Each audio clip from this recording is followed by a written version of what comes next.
السلام عليكم ورحمة الله وبركاته. أهلا بيك في تسويق الخدمات الجزء الأول، أول درس من تسويق الخدمات، وهتكلم فيه عن حاجتين مهمين جدا جدا جدا جدا. ليه تسويق الخدمات مهم؟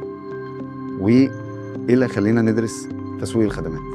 والكورس ده عبارة عن دليل عملي إزاي تسوق لخدمة أو إزاي تفهم تسويق الخدمات بشكل مبسط. واللي بالمناسبة الموضوع ده كله هو محتوى دراسات عليا، يعني محتوى اللي بيتدرس في الجامعات في مستوى الماجستير ودبلومات التسويق. الفيديو ده هيكون عن تسويق الخدمات. ليه تسويق الخدمات مهم؟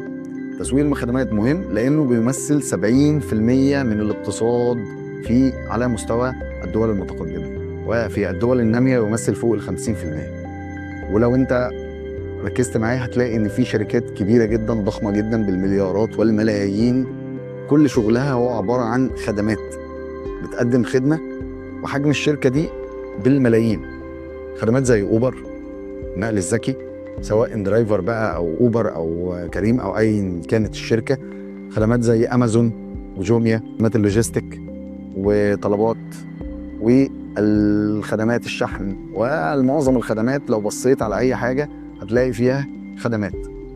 وده ياخدنا للسبب الثاني، وهو أن هناك تجانس بين السلع، المنتجات المادية والخدمات.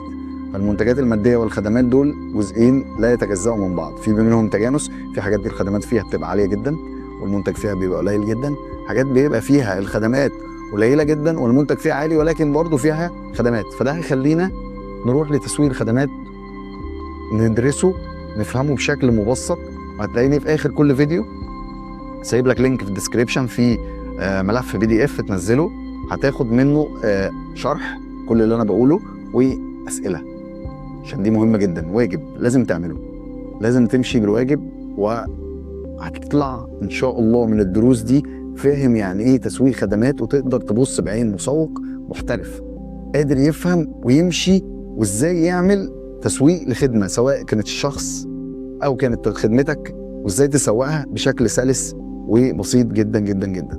واتمنى اكون فدتك وعرفت ليه تسويق الخدمات مهم وليه ندرسه، واتمنى اشوفك بخير.